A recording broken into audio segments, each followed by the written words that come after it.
Have you seen that replay, buddy? All right, man, I'm done talking to you. You can't be done talking to me. You're right here facing me. I back. Trust me, I back. Dana! 60 G's, baby! But I'm not impressed by your performance. It's normal. Come on, guys. It's normal. You'll do nothing. You'll do nothing. I'm the man of the hour, Joe. Too sweet to be sour. What you see is what you get, and what you don't is better yet. I'm the women's pick. I'm the men's regret. And if you win against Chael Sonnen, you made a bad bet. I don't have much left to say other than you have seen nothing yet.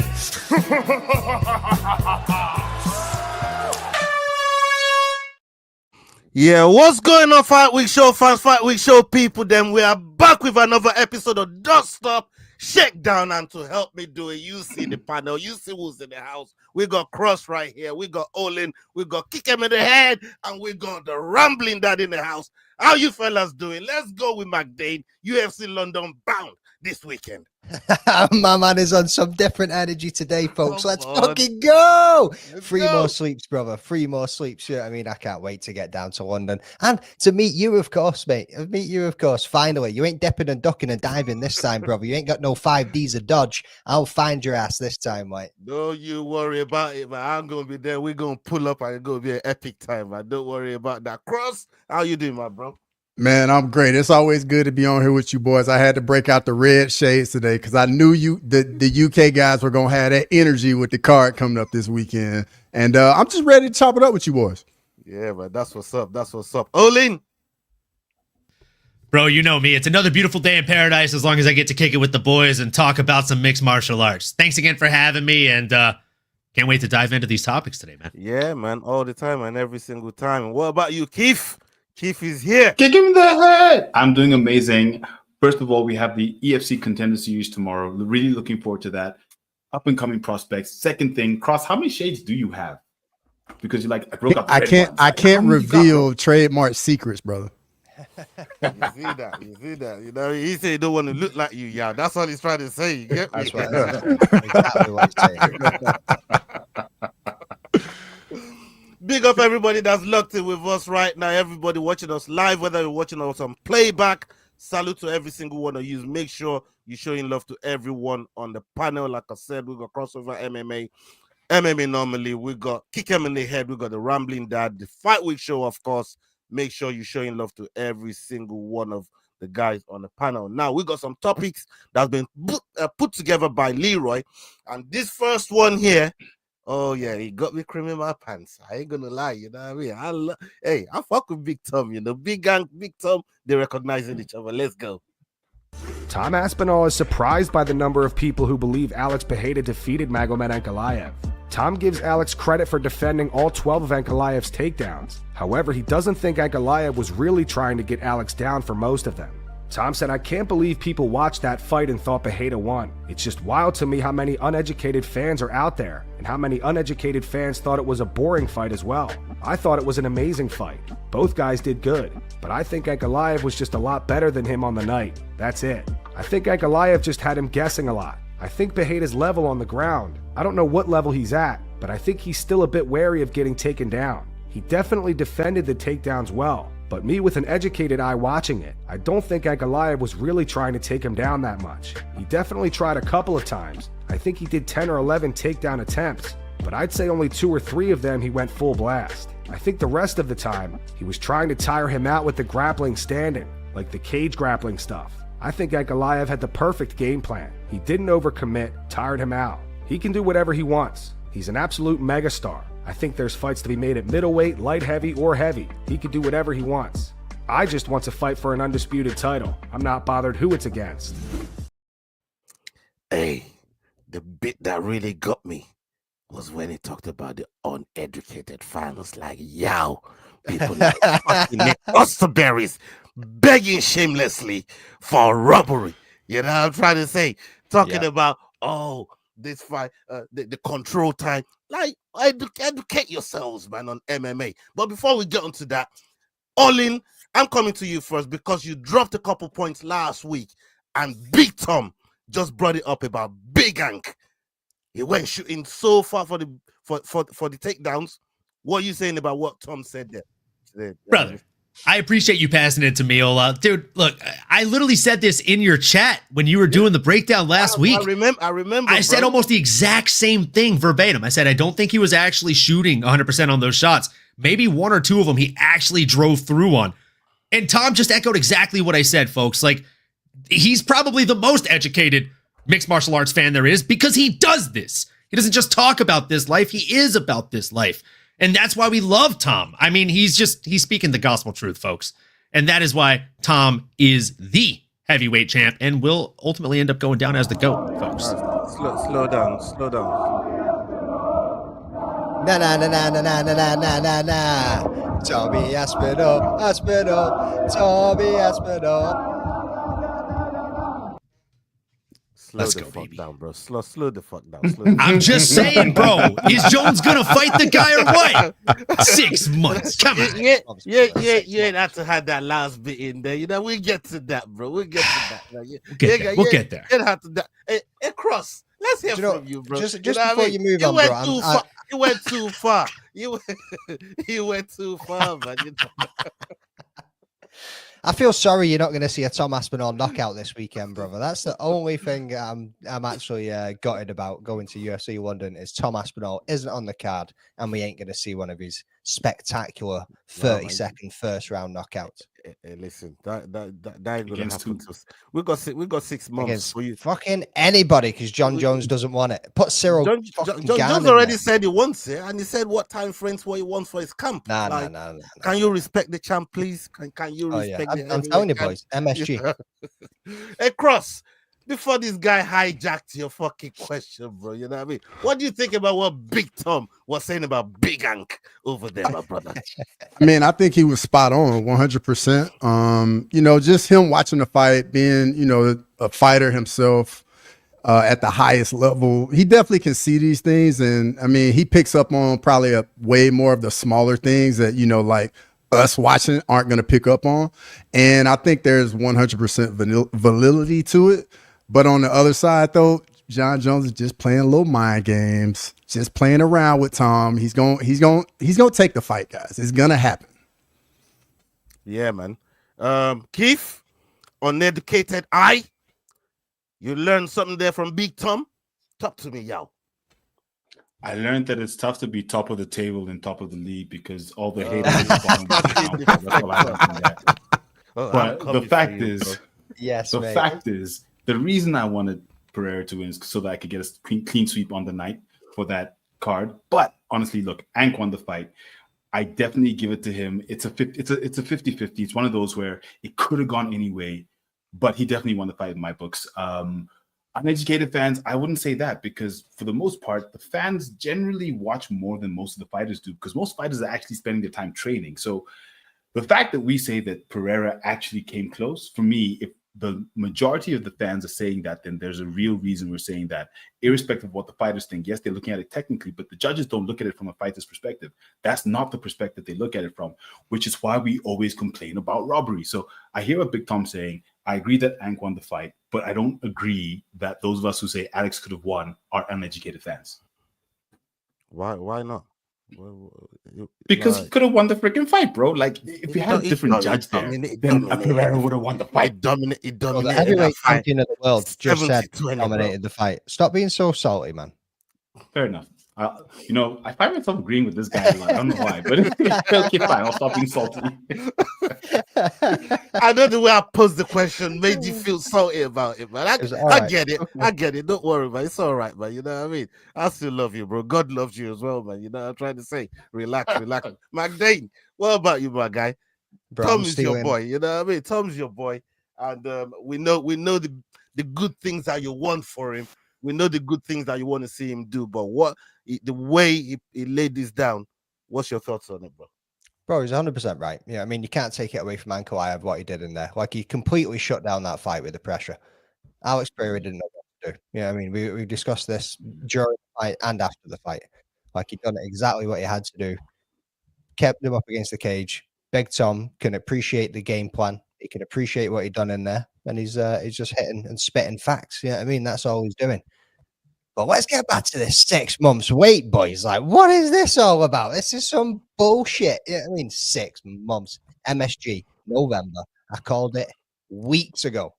That's what he's waiting. Okay, you know what? Let's dive into that topic. We ain't really got. I don't think we got a clip on. But everybody wants to talk about this. Let's talk about this topic now. All right, and we stick with you on it.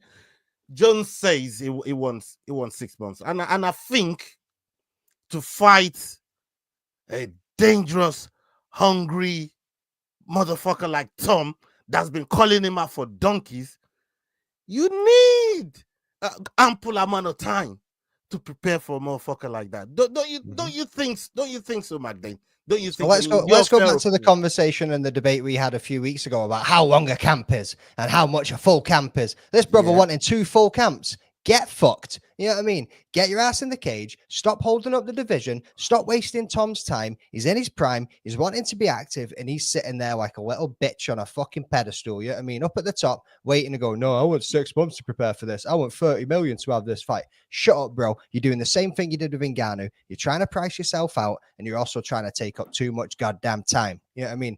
Like the whole reason. Let me correct you on the whole Ngannou thing. Go is back. false, Go back. That's a Go false back. narrative, bro. I'm not gonna buy this Ngannou thing. That ain't no false narrative. That's a false narrative. You know what I mean? You are. So what I was saying, people, is John Jones better get his ass in that cage, and I've got one of them too. I don't know if it's gonna work. Did it work? No. God damn it! I need to work on this soundboard. So yeah, let's bring this man. Shut your mouth.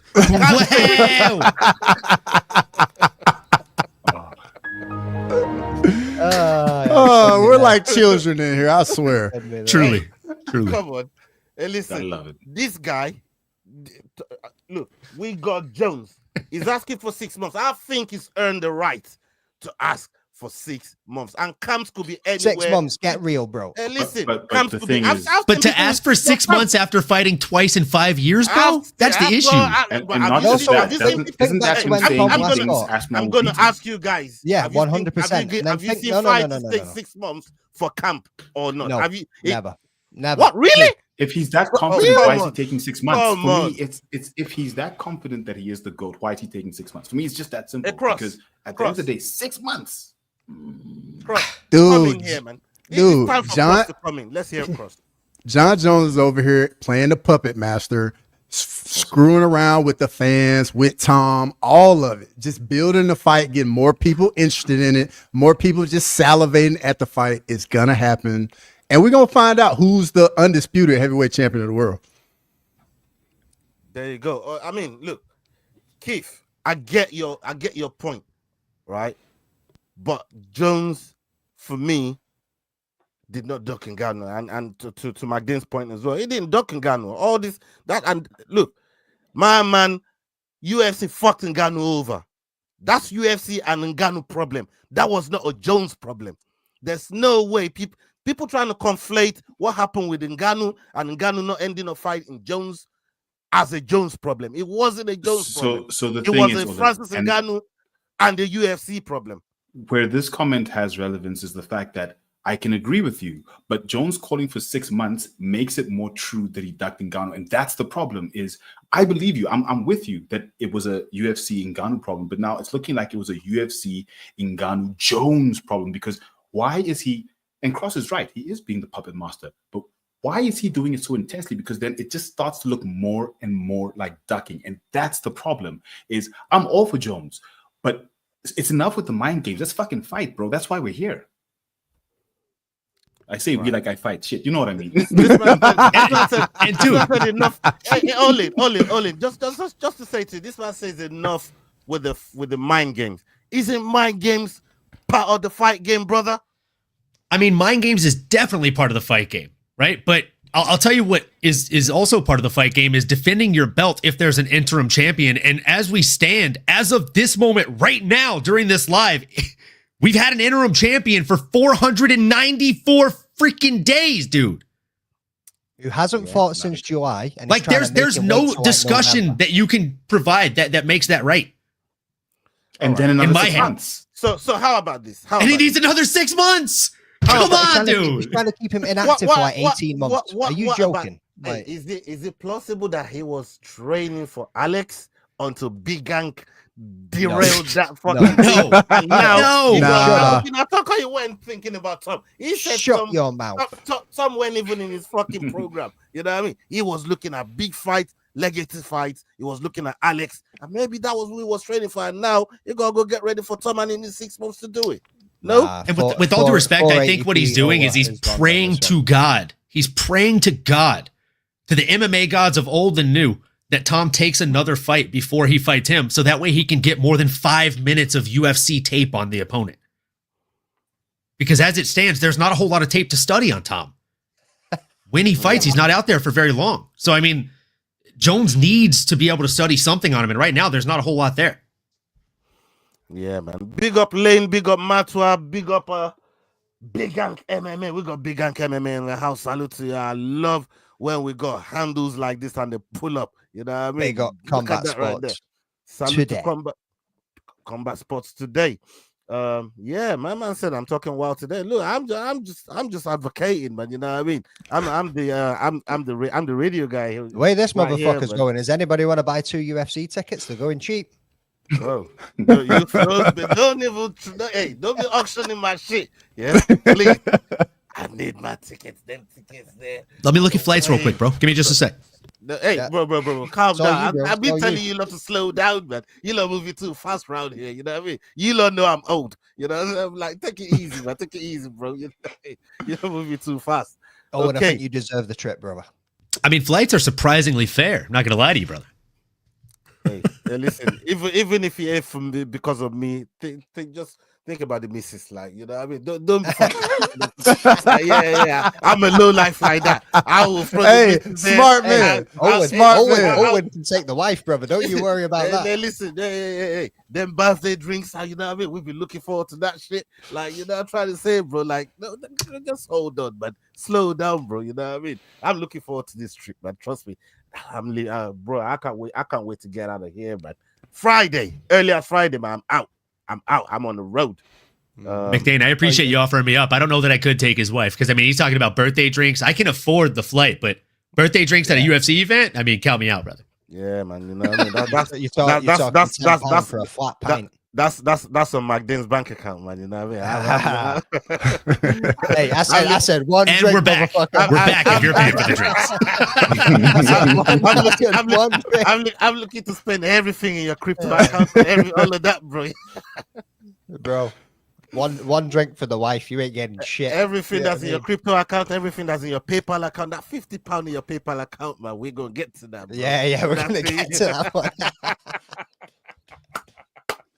Get it. All right, let's go to the next clip that we got in the house. But big up Leroy, he's put it in there, and then let's get the takes of the panel on it. And we'll be coming to y'all first on this one. Let's go.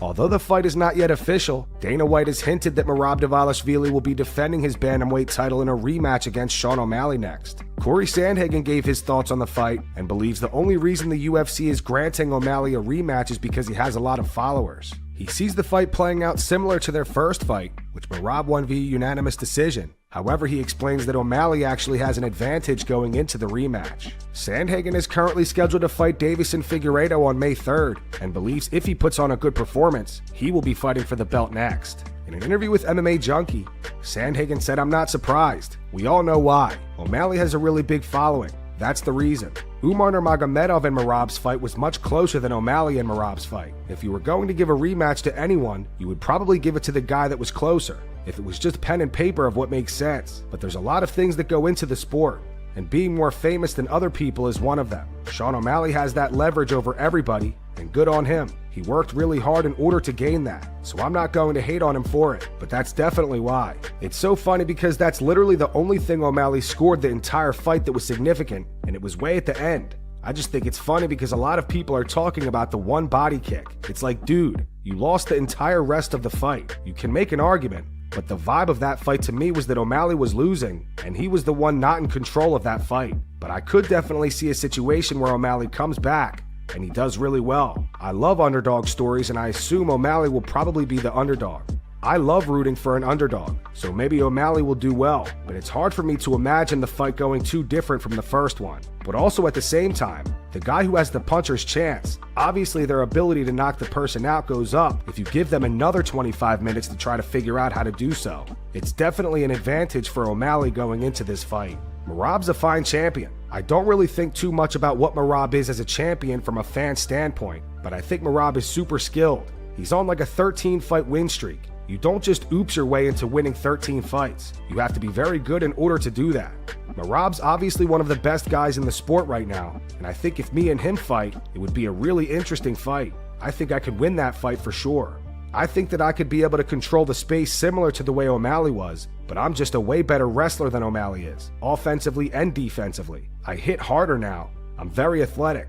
I didn't get to show a lot of the new things I've been working on in the last one because Umar was wrestling the shit out of me so much, but I think I do awesome against Merab. We've kind of seen him fight everyone else. I go out and I beat Figgy really well. I don't really see a situation where you can't at least understand the argument that I should be fighting for the belt next. Shout out to Full Mount MMA on the videos there. Go check their workout. Salute to those guys. They do brilliant work on their platform. Salute to every single one of those guys on their team. We run their video on our Dust Stop Shakedown clips. And yeah, they've delivered another one here. And we come to Yao with Corey Sandhagen talking about O'Malley has an advantage over Merab in this second half of the fight. So what are you thinking to this? Yeah, what's O'Malley got to do different to get the better of Merab? Honestly, it's very difficult to say what O'Malley can do different because we know how O'Malley fights. We haven't seen much from him since that fight.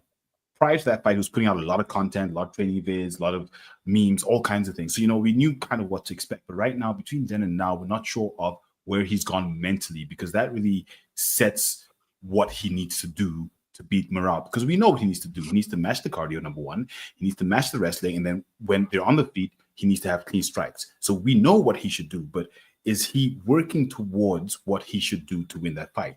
Unfortunately, that we don't really know right now. So he literally just needs to be able to match Merab's cardio and not let those fake takedown attempts derail him from his game. However, if you look at Big Ank, that's exactly what Ank did to Pereira. So that style definitely works. So the question is, will he be ready to basically counter fake takedown and hit Merab? I don't know if he can. I don't think he can personally. I don't think he's that type of fighter. Like Sandhagen said, it's pretty much going to go the same way as the first fight did. The same way as I think when Pereira fights Ank, it's probably going to go the same way as the first fight. So I don't think O'Malley can do it, but we know his path to victory is making sure he can stop those fake takedowns, put in his own fake takedowns to then distract Merab from his fake takedowns, and then we might have a real fight. McDane, you got anything on that thing there? Because Corey Sandhagen also is talking about his own chances against a fighter like Merab and how he fared against Umar Nurmagomedov, and he said Umar wrestled the shit out of him. If Umar wrestled the shit out of you, what do you think Merab's gonna do, brother? 100%, 100%. That's what I was gonna say, bro. I was like, bro just lost against Umar. Yeah, I mean, what is gonna be interesting though, if like with the Sean O'Malley rematch, is he did have a bad back going into that last fight. He now has a little bit of experience, 25 minutes of being in there against Merab.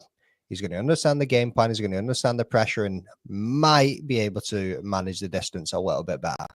He did hurt him with that one kick, and maybe he pushes forward and goes at it a little bit more. Maybe he chases after that KO a little bit more, and he isn't as hesitant to have to defend the takedowns. So two fights are never the same. It's going to be interesting to see what happens with it. Cross, you got something on this, brother? Yeah, so I mean, we all get why Sean O'Malley's gonna get the fight. Got the big following. He brings the eyeballs in that division. But honestly, I think the real number one contender should be Peter Yan. But if you look back at the Merab fight with Peter Yan, it wasn't competitive at all. The 49 takedowns just overwhelmed Yan. So, and then on top of it, thinking about how you have to beat Merab, like you're not going to beat him by decision. If you go to decision, you're going to lose because he's going to run you out of gas. And so I'm thinking at it. I'm looking at it from like the UFC's standpoint. O'Malley's our big guy who we can put money into, and he has KO power, so he has the ability to catch Merab, and that's how I see it. Olin, what do you got for the topic? Corey Sandhagen, O'Malley, Merab, and in talking about Merab as well, we know the one thing Merab's really, really good at, like Cross just said there. If you're trying to go to decision, it ain't gonna go your way. And largely, for me, in my opinion, and we'll get your take in a sec, is Merab is a damn good actor for the judges. He knows how to make shit look good for the judges. So you ain't never gonna win that way, right? So in terms of, all of the things that we just mentioned, especially with the rematch with Merab and O'Malley, how do you think it goes? I mean, if I'm being honest, like I like O'Malley. I love watching him fight. I love his style. Like he is a stylistically pleasing fighter for fans to enjoy. But I don't think this is going to be an enjoyable fight for O'Malley fans. I think it goes largely the way that the first fight did, if not worse, for O'Malley. As somebody who trained for almost a decade at this point, like striking is so much easier to pick up than wrestling. You simply can't learn the amount of wrestling you would need to compete with somebody like Merab in the amount of time that he's had. And with all due respect, like I think Sean, if he's smart, I would take any other fight before that fight against Merab. You're not doing yourself any favors by taking an extended period of time out there while this man's going in there with the Umar Nurmagomedovs of the world. So, I mean, you got to give it up to Merab for staying active. And, I mean, that's exactly why he wins fights, right? Not only is he active by taking fights, but when he's in the octagon, it's what gets him the W. His activity, his pressure. He's like when you turn the water faucet all the way on.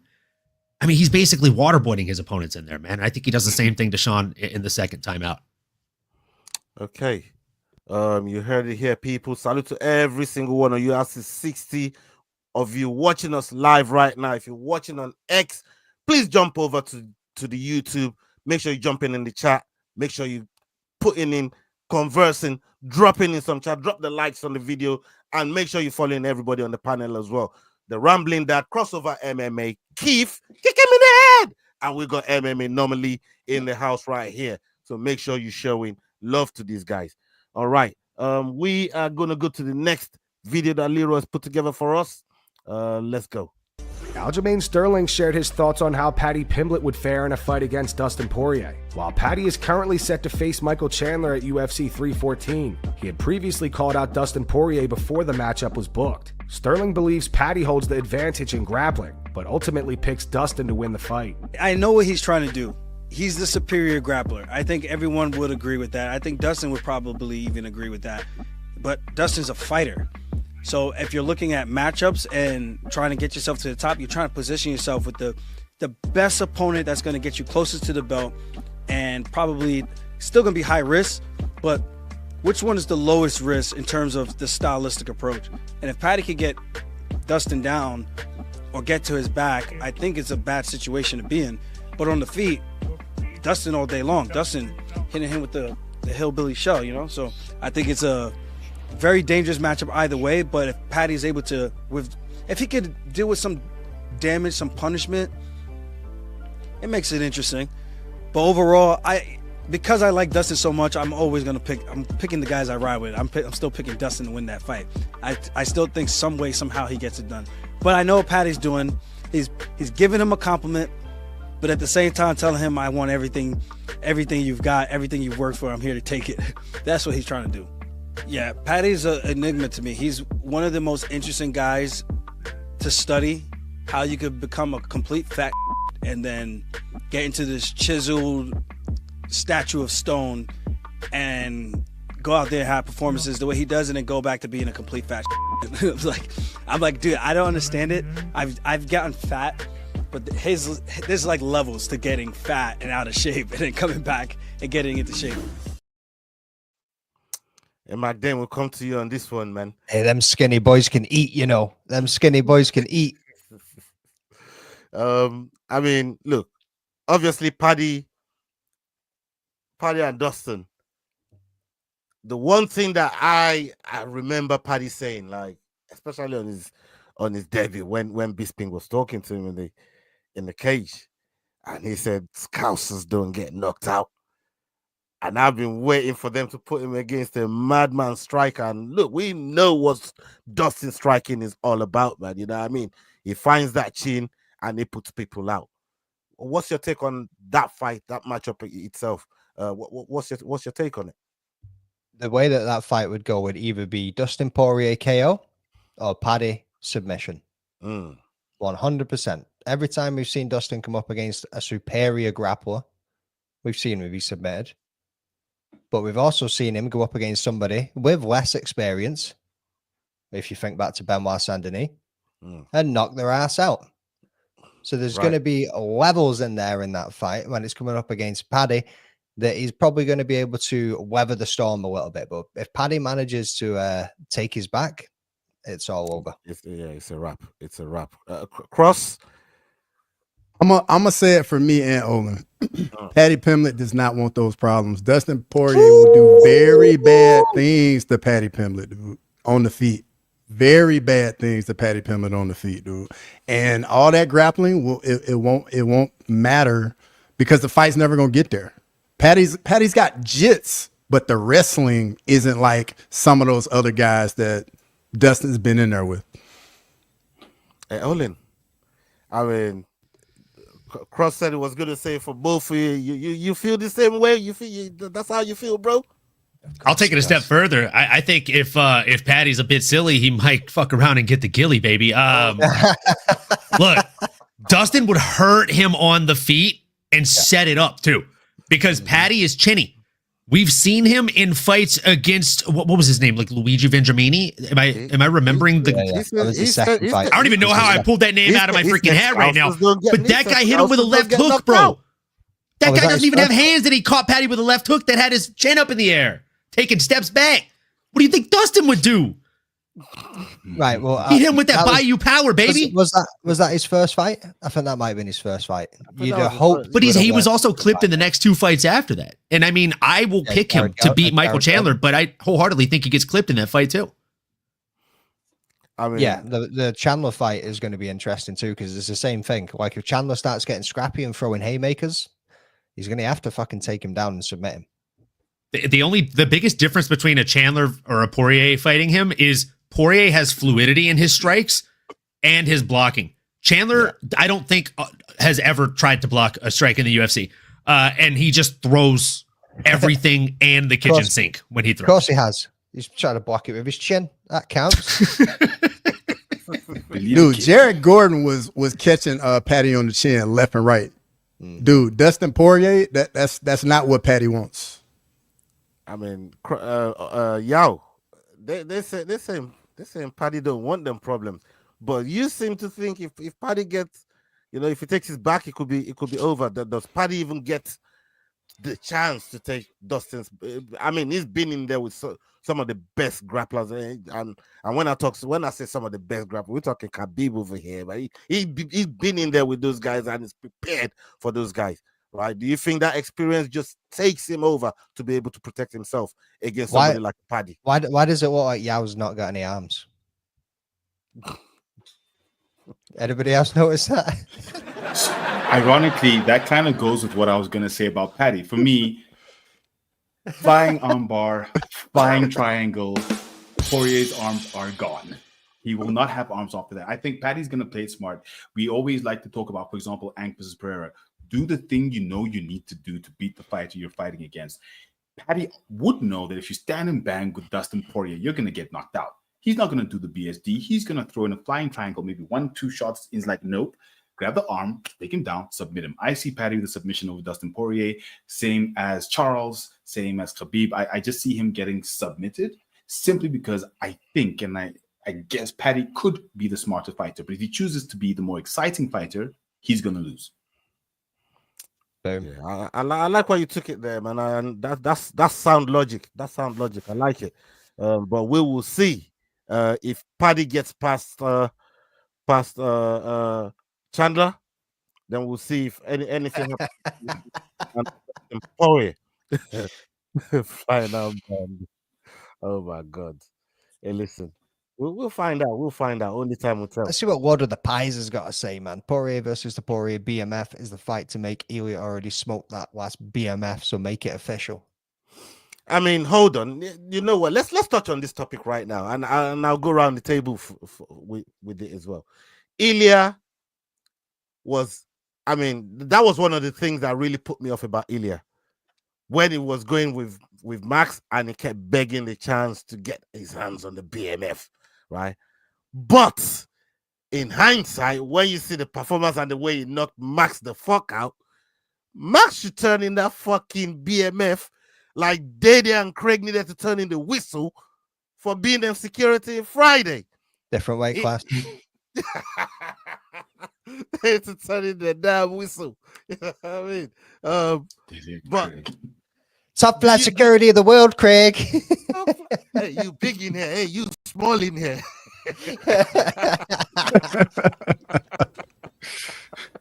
Hey, bro, that film, that show is legendary. But look, let's get back to the topic here. Do you think Ilya now deserves a chance before seeing somebody like Islam and earning the shot? Do you think he deserves a shot at that BMF title? Because we do know he wants it. He's begged for it. He's asked for it from Max. Do you think that would interest him at 155 going in to see the undisputed champion? Who you're asking? That's to you, Magdane. Oh, is that to me?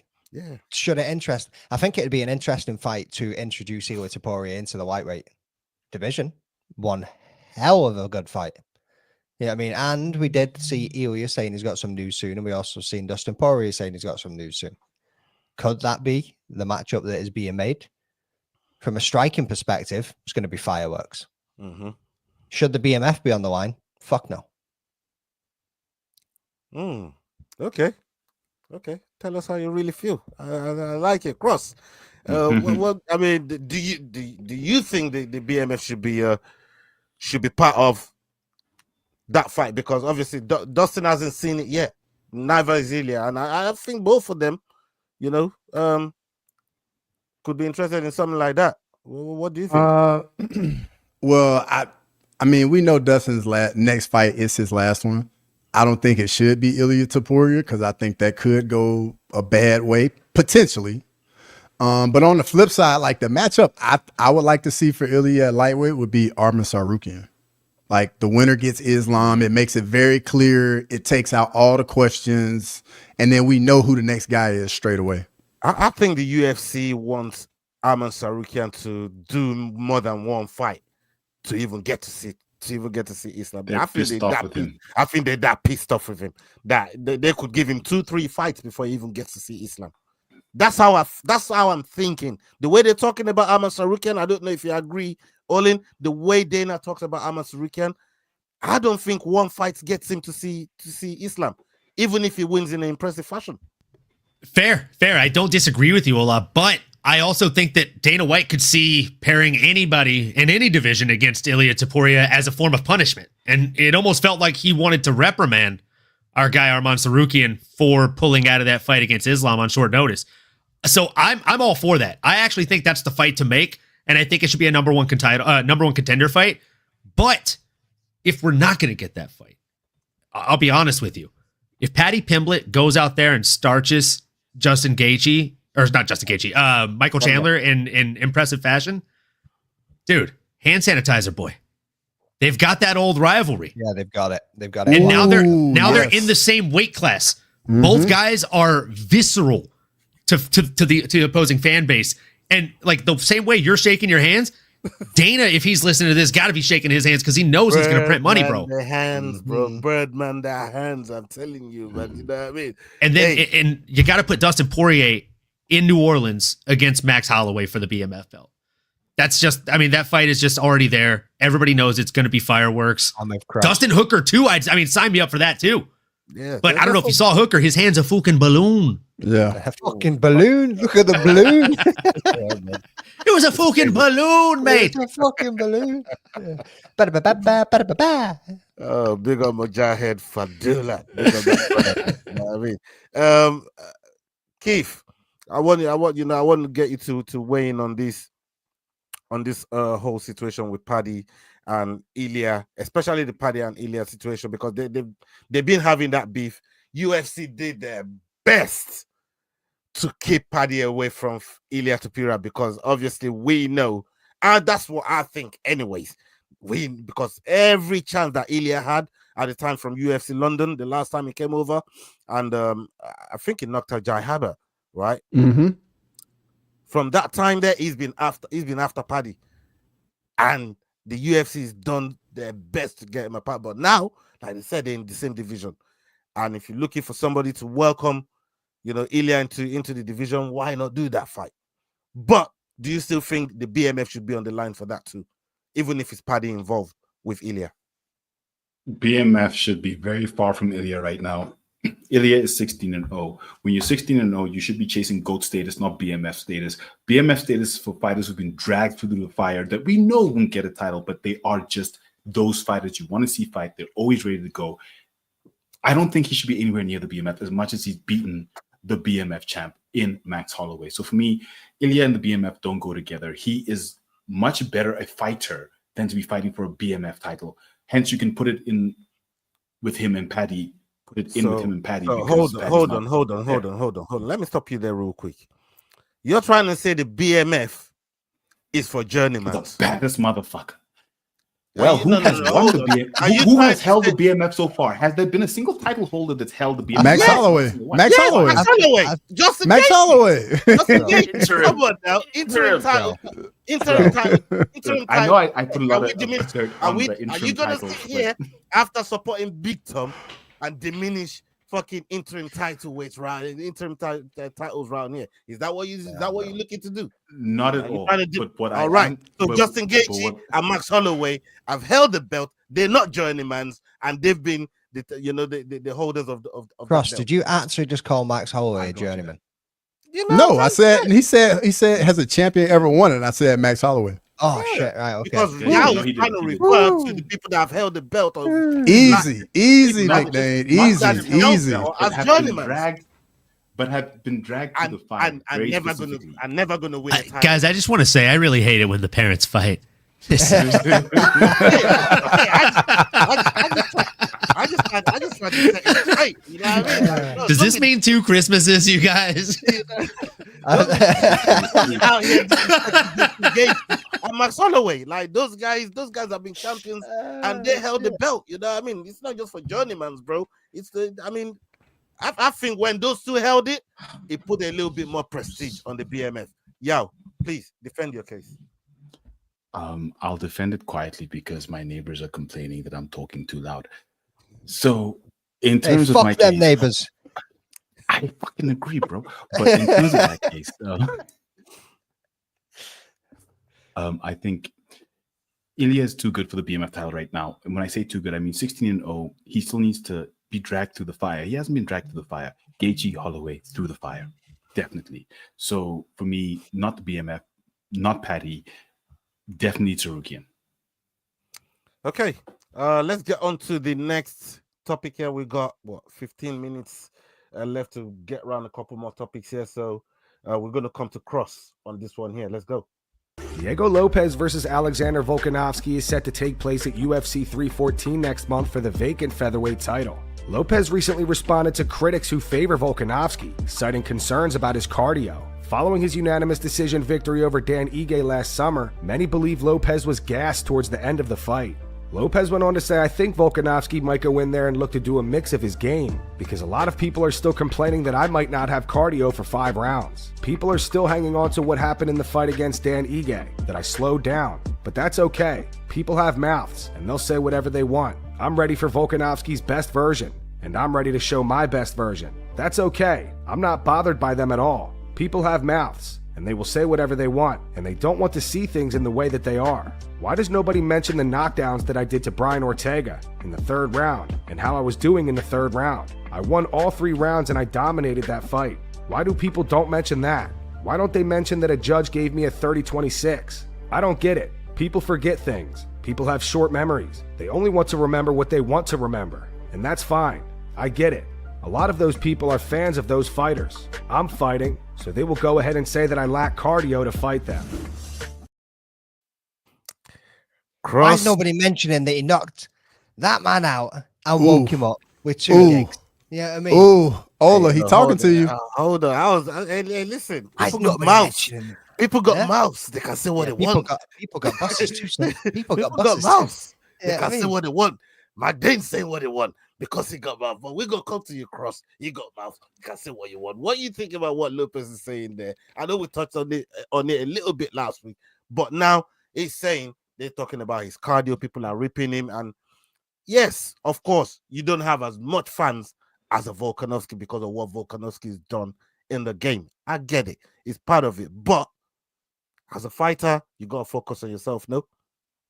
Oh, absolutely. I mean, I think, him going into his first title fight, facing a legend like Alexander Volkanovski. Of course, all the fans are going to want to see Volk get his title back, do well. You're a young guy. Like, you got to go out there and prove it. You got to make everybody believe in you. And as we've seen in his fights, he does slow down a little bit as the fights go on. But at the end of the day, if he finishes the fight, it doesn't matter. 100%. I agree with that, Olin. I mean, the cardio is always something that's going to be in question until we see somebody go 5 dominant rounds in that championship medal, right? And we simply just haven't had the opportunity to really see that. The Dan Ige fight definitely begs question, but you also got to think the guy got dicked around the entire 3 days leading up to that fight, right? He got a phone call at 2 a.m. or 2:30 a.m. from management telling him that the fight was going to take place at a completely different weight class. Not 5 pounds up, 10 pounds up, right? Whoa. A completely different weight class. He accepted those terms. He then went and weighed in. Then the fight is scrapped. And then during the fight card, Dan Ige steps up. He didn't train to fight Dan Ige. So with all due respect, I don't think we should hold that fight against him in any vein. And in the octagon standing across from him, in Volkanovski, we have someone who 2 out of 2 of his very last fights has been knocked out. Needs a win. These knockouts were not pretty. They were bad, vicious knockouts. And I like to use the analogy of the milk carton, right? If you take a milk carton out of the fridge, you forget it on the counter for 30 minutes, maybe you just took a half day off that expiration date. Every time you leave that carton out of the fridge for a little bit, it's basically like getting punched in the face, like getting knocked out in the UFC. He has now taken a little bit of time off that expiration date, and I think that is going to serve his opponent, Diego Lopes, very well in this fight, folks. He's got really slick, crispy boxing. I don't think this goes the distance, so I think it's going to be another time where fans will talk trash and say, maybe Diego doesn't have the gas tank because we're not going to see him go past 3 rounds. That's my take. Oh, my days. So you think Volkanovski gets knocked out again? I mean, unfortunately, as a fan of Volkanovski, I do. Wow.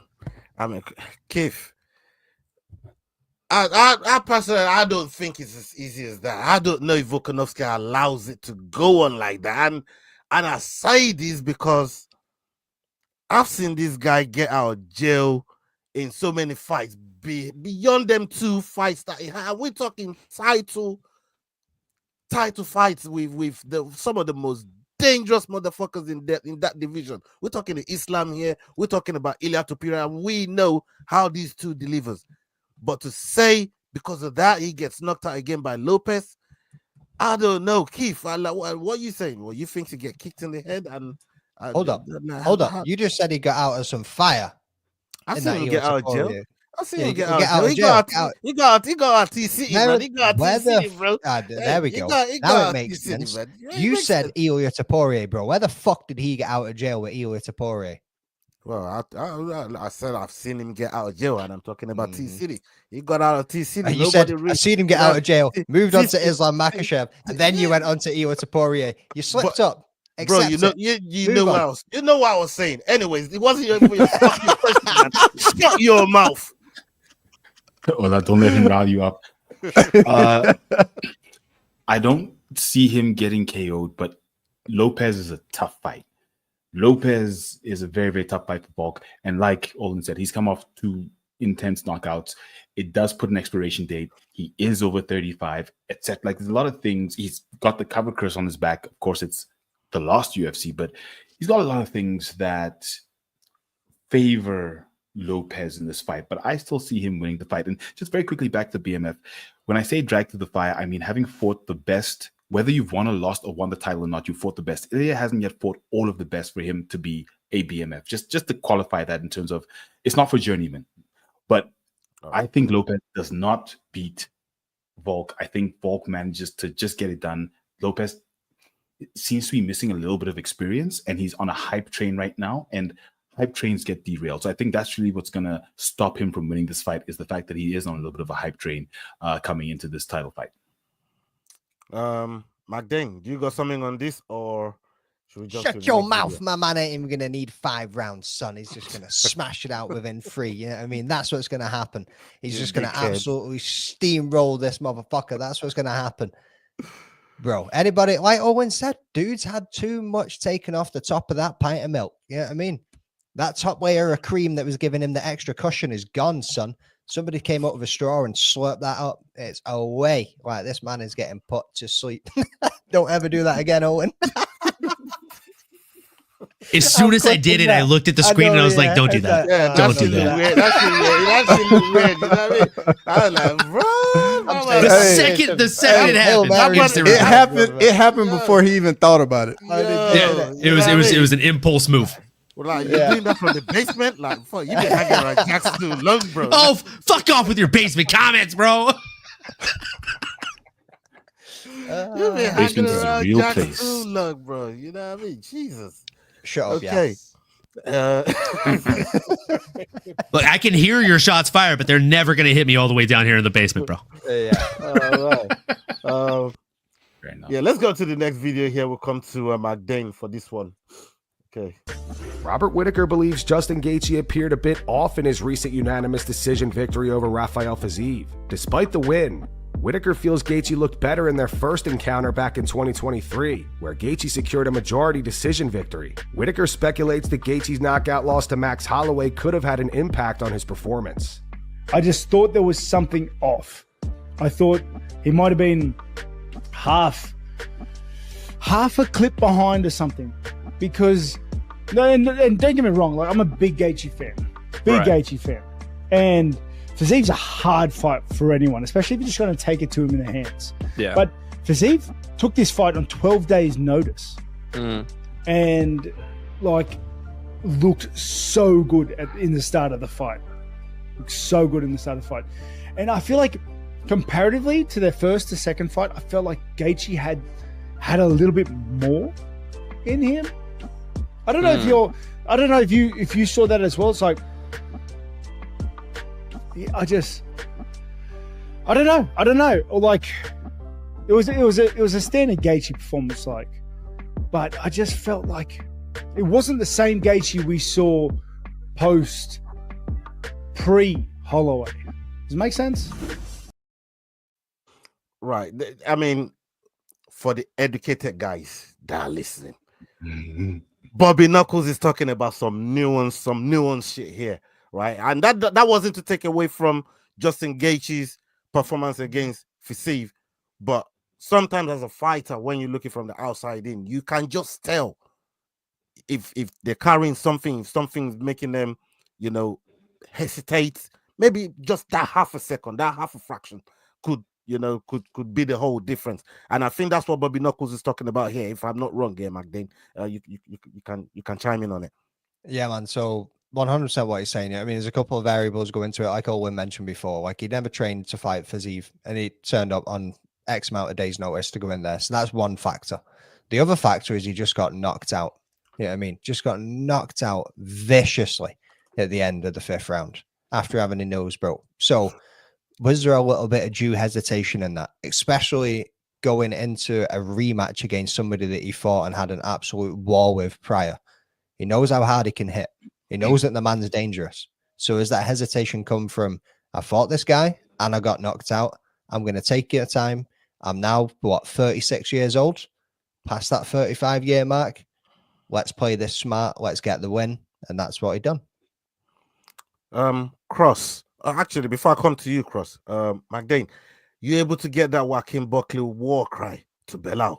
You able to get it? I want to get onto that. Oh yeah, let me go and have what, bro, because that was fire. Like, Yeah, if you can draw that out, man, once you do, let us know, and then we can put it up. But Cross, let me come to you. I mean, with what Whittaker's saying there, as McDane said, there's so many nuances and variables that goes into fights where fighters could be holding back and not looking their normal self and how they actually perform. But then again, Justin did enough to get out of that fight with a W. Yeah, I mean, if we look back at old Justin Gaethje, he fights totally different than how he did early in his career. Much more reckless, just nothing but a car crash. Ever since the Tony Ferguson fight, Gaethje has definitely been a bit more measured. And then coming off this knockout, we got to remember, this guy knows how explosive Rafael Fiziev is, especially in the first round.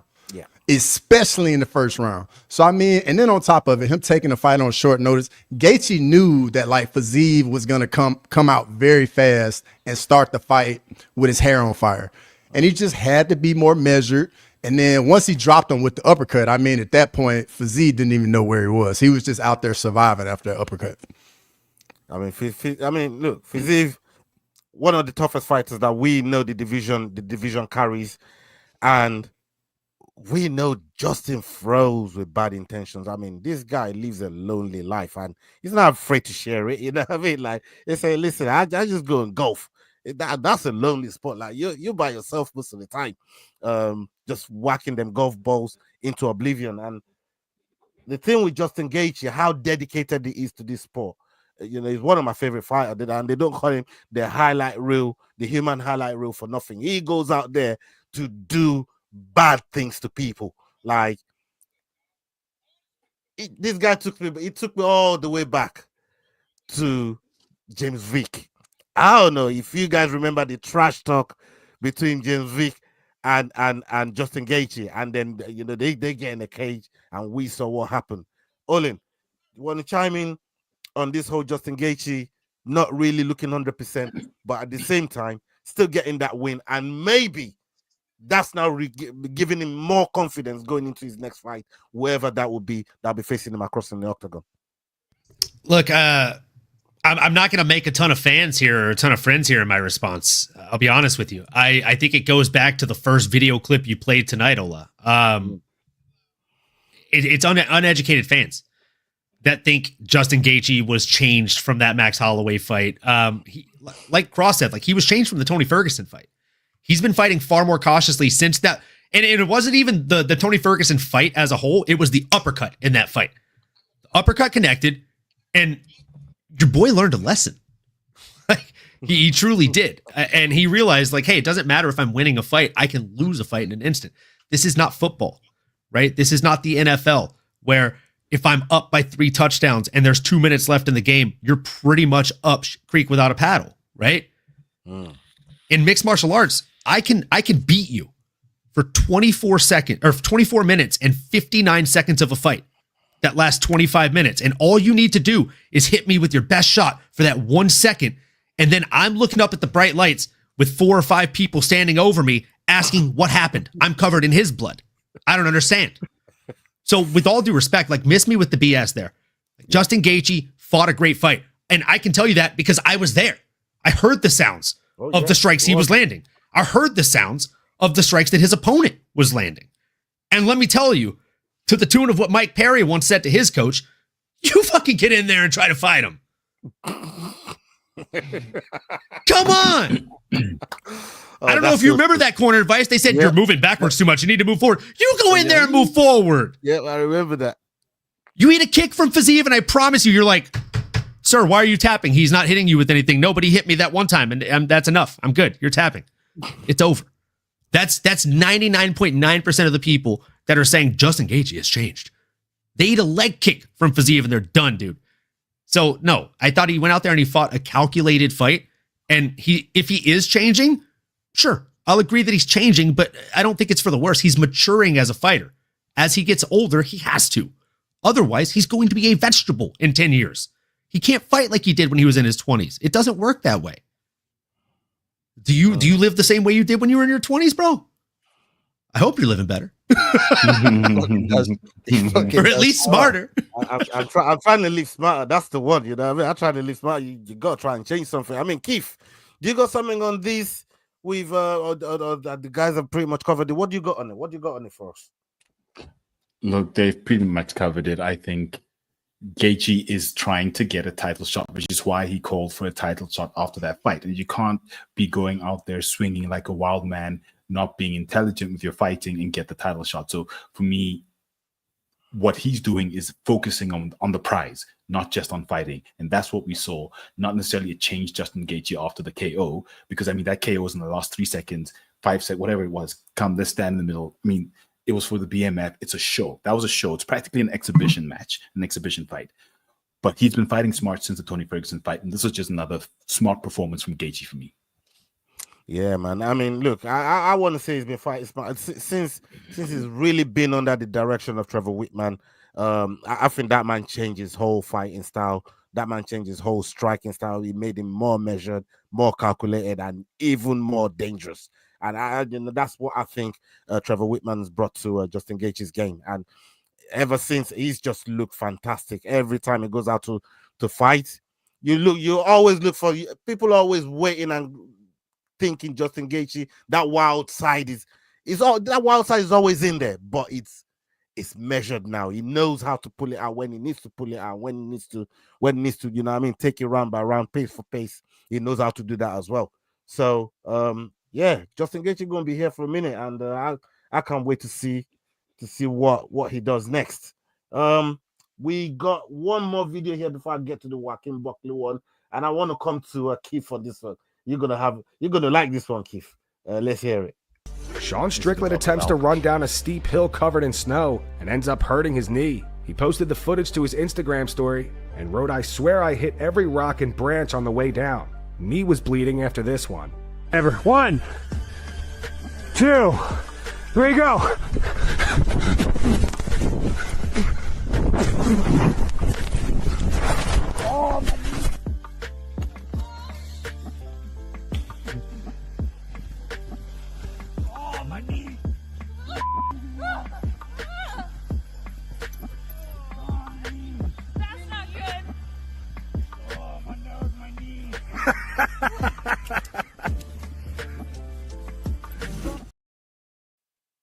Bro, there was some suspect sounds going on in there. I was like, bro, what I was gonna say the sounds that woman was making had me cackling, bro. I was like, what is going on? What are we watching? Hey, listen, all I heard was Can I get a oh yeah? Oh yeah. I thought I was the only one hearing it. Nah, bro, we were all like, I thought maybe Leroy slipped the wrong sound clip in there. It was like messing with his Fight Club style, man. Yeah, the video playing in the background. Yeah, I mean, hey, yo, Keith, practicing his wrestling. Strickland busting up his knee, trying to fucking ski. That boy, they don't know nothing about no skiing, bro. You know what I mean? Like, sometimes you should give up your day job, but talk to me, man. What do you think about saying that? Look, he wasn't skiing. He was running down a snow embankment for no absolute reason, which is okay. He's entitled. How do I feel about him hurting his knee? Not very happy. It's not nice to see fighters getting hurt outside of fighting. As much as I seem like a Strickland hater, I'm not. I just want him to come to South Africa and fucking fight here. That's what I want. But why was he running down the snow? Look, I would have done the same thing. But at the age of 34, you need to remember that you're now 1 year from that 35 years old, where in MMA, it's difficult to heal. It's difficult to fight opponents who won't take advantage of small injuries like that. So, ouch. But I mean, those sounds were very suspect. Oh, my knee. But I probably would have said the same thing, honestly. Oh, my knee. Slow down. You slow down. Yeah, slow down. Oh, yeah. Holy shit. Fuck down, bro. That's what he said. It's not that I don't like Sean Strickland, but let me just shit at his age for a quick minute. Hey, that's y'all for you, man. You know, that's how I have to come to y'all first. But look, Strickland, he gonna do wild shit. He always does wild shit, and this, to me, is a walking jackass. You know them boys, the Johnny Knoxville and them, like, you know what I mean. He just moves around like those guys, man. So what he's doing there, does not surprise me. I don't know if any of you guys want to chime in on that, or we can move to that last video with Joaquin Buckley. You know what they're gonna say, bro. If you're gonna be dumb, you gotta be tough. That's it. That's truly it. All right. I'll just say, hey, play stupid games, win stupid prizes. Like his knee getting busted by boulders hiding up in the snow. Anybody coming in here with a fuck around and find out, seeing as we're just racking these off? Yeah, man. Make them drop a like on it too. All right, we got one last video here to play, and then we're gonna go around the table and get what Joaquin Buckley is trying to say here. And we'll come to you. Fan. What's happening, brother? Yeah, man. Salute to Aussie Fight fan. We're gonna come to you first, McDin, on this, and then go around the table. Let's go. That's why I'm not gonna play with his ass. Every motherfucking day I'm working, bro. I'm putting in all this motherfucking sweat, dog. All this motherfucking time, man, to show this motherfucker, bro, that I know who you is. But I want what you got. I want exactly what you got, man. I'm trying to change my motherfucking life, bro. This is real shit, man. I'm trying to take care of my motherfucking grandmother. It takes 24-hour service to take care of my granny, bro. Get the services for my kid. Everything. Motherfucking shit ain't sweet. 15 fucking fights, nigga. Shit still ain't sweet. I want all of that, man. I'm not playing with no motherfucking body, bro. When I say I really want to hurt somebody, nigga, that's exactly what the fuck I'm gonna do, because y'all keep playing. There's a different type of fucking game. Congo, you got... Bro. Take it away, McDane. I mean, Buckley ain't playing, bro. Fire, by the way. Yeah, I mean, I know who the fuck you is, but I want what you got, mate. Bro, see, when I was watching that earlier on, I was like, yes, I was like, fucking get it. Like, shit got me pumped up. I swear to God, the whole thing, I was like, that needs to be his intro. The whole arena just needs to be in pitch black, and that just needs to start playing. And as soon as it gets to the end, he walks the fuck out. Bro, that shit would be epic. I was like, it's probably the music that whoever it was, I think it was Home of the Fight. Shout out to Home of the Fight that put the music behind it and put the clip out. Bro, that whole thing had me going. And then when he adds it in about his grandma and his kid, I'm like, fucking just pay the man. You know what I mean? Set him up. I was like, bro, gets you right in the feels. Yeah, man. Set me up for that fight. Yeah, man. Yeah, Cross. I mean, does Belal for real? Does Belal have something to worry about? Should he be worried? Like that kind of war cry that we just saw from Buckley, he's coming for everything what Belal got. Talk to me. Oh, absolutely. I mean, if we look at Joaquin Buckley since he's moved down to welterweight, the guy hasn't lost a fight. So I mean, I think everybody in the welterweight division needs to pay attention. And Belal Muhammad, you know, if he gets through JDM, Joaquin Buckley's right there. I know Shavkat is the guy, but who knows? The UFC might do Joaquin Buckley's Shavkat, and then the winner fights the winner of JDM. Belal. That's another way to look at it. Still, you know what? That's not a bad way to think about. Really, I don't even want the Shavkat fight for Belal right now, man. I don't know. After seeing that, Keith, I'm gonna come to you first, Keith, before I go to Olin, because I know Olin go take it away as well. But Keith, let me come to you. I don't even want the Shavkat fight for Belal if he gets past JDM, right? What I do want is this one right here with Joaquin Buckley. This is screaming big pay-per-view, very anticipated fight. We know it's going to get ugly. What are you thinking, Keith? You on mute. As always. Usual. Casual. Amateur. Overactor. You know, I don't know what to do with myself in this mute button anymore. But He was going, a minute ago. Auto mute, I suppose. I don't know about another fight for Shavkat before fighting for the title. He's sort of proven himself. I mean, 18-0. 18-0, you need to fight for the title. You can't now be fighting someone just because he's on like what, a 4-5 fight win streak. I just don't see that being a reason for him to fight again. So I don't like that fight between him and New Mansa. I think New Mansa should definitely have a good fight before getting a title shot against whoever's the title holder at that point in time. Yeah, I put you on the spot. I put you on the spot. Yeah. Cross be doing this. You know what I mean? He's doing this. He does this to me a lot. And you helped him. You helped him with a big ank. Yeah. Now look at you. Look at you, son. Hey, Cross used you, bro. And now he's funny on you. Now answer the question. Man almost got 100% picks and can't pick a fight out of his ass. Yeah, I mean, like. Hey, let's leave Keith where he is, man. You know what I mean? Bring up Tapology, bro. We'll give you a quick minute. No, it's Look, all right. I think he should get the fight he called for, the fight against Kamaru Usman, because I think that really says that he should get a title shot next. There is no. That's exactly what I was saying. That's a great one. You can't fight I don't like that. That is a fucking fantastic fight. It is. Absolutely. So I do not like that one bit. I mean, Usman's got to fight somebody. Who's he gonna fight? Who do you want Usman to fight? Let's put you on the spot, Ahola. Come on. Hey, I want him to fight Belal. You know what I mean? That's what I want him to fight. Oh, shut up. Get out of here. Hey, Come on now. That's what I want. Hey, listen. Don't be asking me them kind of question, bro. You're gonna get stupid answers. You know what I mean? Who you want Usman to fight? Yeah, I want him to fight for the title. How about that? You know, at least he's honest. At least he's honest. But Olin, we'll come to you last. What are you saying about this whole? And please leave Usman the fuck out of it, brother. Take it away. Look, I'm with y'all here. I think we have a guy that's undefeated. He's on an 18 fight win streak versus a man that's on a 4 fight win streak. I mean, I don't know how bad we all are at math here, but the math isn't mathing if we give it to Joaquin Buckley.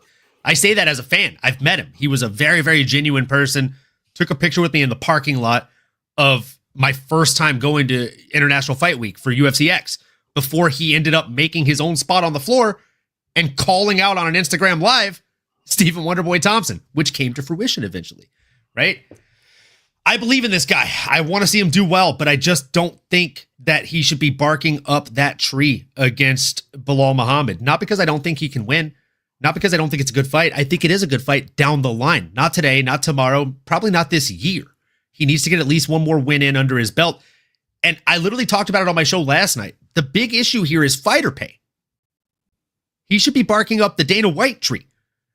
Because with all due respect, if Dana White started implementing a finish bonus, if there's 10 finishes on a 14 fight card, give all 10 of those finishers a bonus. Now, I'm not saying take away the performance of the night bonus, right? For the guys that are grinders, that are out there putting on a dominant performance, you still got to reward those guys. Give them their 50K. But pass it. Sorry to interrupt. Pass that shit over to Cross because he had a fantastic idea on that. So I definitely will. So like what I said on my show last night was if they finish in the first round, give them a 70K bonus. If they finish in the second round, give them 50K. If they finish in the third round, give them 30K. I'd be down for them to go even lower than that. Right? It doesn't have to be as high as a performance bonus. Give them an additional 10K. Give them an additional 30K for finishing the fight in general. You say the UFC has a star problem? Does a submission get more than a KO? I mean, I don't think a submission should get less than a KO or vice versa. I think a finish is a finish and they're both exciting. But even if you want to do that, 10K for a submission, 15K for a knockout. Right? And there's so many people complaining about a star problem. UFC has a star problem. Bro, you want to fix that? Reward people for getting finishes. Carlos Prates is not going to play with his food, kid. He's going to finish him in 48 fucking seconds. Like, I promise you. That's why he's talking to Michael Chandler saying, please don't get a finish. Please don't get a knockout. You already have a good contract. I need this. If I can get a knockout of the night or a performance of the night, I can live well in Brazil. It's sad that someone that we all think is one of the biggest stars today in the UFC is having to have those conversations with his fellow fighter backstage. We're laughing at it because it's a funny video, but it's not funny, man. It's sad. These guys and girls should be getting paid a lot more than they are. Cross, tell us what your plan is, man. Take me off this bar stool.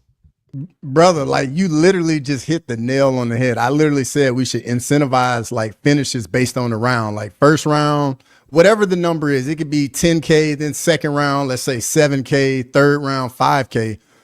or whatever the numbers are, man. I think it just would incentivize all of the fighters to finish the fight, and I think all of the fans would benefit from it. Yeah, man, I agree with you, man. And you know, for me, I know you guys were talking about meritocracy when it comes to, you know, the whole Joaquin Buckley situation, maybe getting the fight down the line, maybe one more fight, you know, before he can get to fight for the title. I hear it, but again, you like to cast the iron while everything is hot. You know, Joaquin Buckley is hot right now, and I think while it's hot, strike the iron. You know what I mean? Make the fight, and that's the thing we've talking about stars as well. We now holding stars back from getting the fight that their momentum is suggesting they should get, right? And I get the meritocracy, but we see it with Alex, right? They made a big superstar out of him because they moved him along pretty well, and they set him up with nice matches, right? And they made a superstar out of him to the point everybody wanted to see him win, lose, or draw, right? And I think they can do that with some of the guys that they got here. When you're talking about that question from MTW, shout out to Basement Jacks on that one. Keep an eye out for what he's doing over there with the question to does the UFC still have superstars? Big up everybody with which you called him Basement Jacks. Yeah, man. He's Basement Jacks to me, bro. You know what I mean? Cage Scribe did a whole world a favor and put it right back in the basement last week. I'm happy about that. Actually, let's see if we can pull this right up. Hold on. And that's the end of the show, folks. Oh, look at that. This is wonderful right here. You know what I mean? This is beautiful. Right. This is the current scorecard going into UFC London. And yeah, Yao is still seem pretty up there. But I got one precious point to catch Osterberry. And I told that motherfucker I got him in my crosshairs, sir. You know what I mean? He's gonna suffer. I'm coming for him. But people, big up every single one of you that's been in here with us throughout the whole show. Salute to every single one of you. Make sure you supporting the Head Kick Pod, the Rambling That, Crossover MMA Normally, the Fight Week show. Make sure you're showing all the boys some love on their videos. Make sure you liking, subscribing, doing all that good shit. And be back here for the prediction show for UFC London. I don't know who's gonna do it because I'm gonna be on the road, but we're gonna put it together. I'm gonna find somebody to put that shit together, man. You know what I mean? So don't you worry about we'll find someone to put it together. And I'll maybe run with it. All right, okay. So there you go. So yeah, make sure you're back for the prediction show on Friday. And yeah, we'll go catch you on the next one. Hasta la vista. We're out. Salute. Peace.